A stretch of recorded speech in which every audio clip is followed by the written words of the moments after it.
Welcome to Building and Combining Functions. Combining functions is one of my favorite topics in mathematics, and I hope you enjoy it as well, although maybe not as much. We'll begin again with showing the mathematical goals and the standards for the task. And then on the first page, unlike many of the other tasks, you actually get started. Hopefully you've watched the instructional videos which show you and kind of guide you through the process of adding, subtracting, multiplying, and dividing functions. For those that have watched the videos, numbers 1 and 2 should be rather simple. On the second page, we begin with a prompt that kind of familiarizes you with what Table 1 and Table 2 show. Table 1 shows, I believe it says, the number of crimes committed in each city, and Table 2 shows the population for each city. Now, based on the data that you see, you're supposed to make judgment calls, like you see in number 3. By just looking at the raw data for the number of crimes, which city would you predict is safer? Why?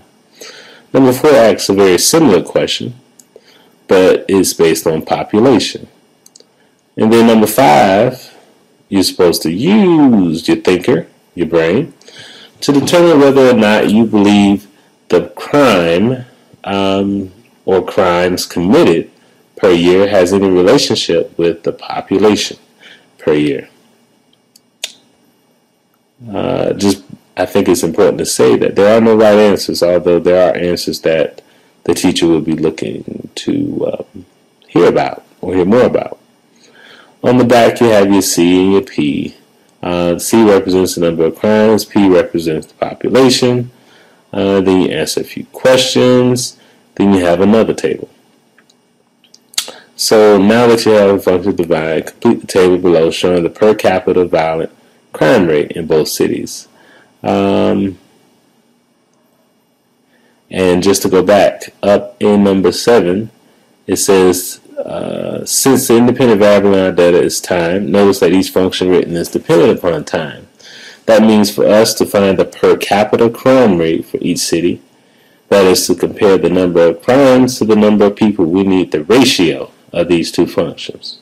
And if you don't know what a ratio is, it's pretty much a fraction. So you would put one number on top of the other.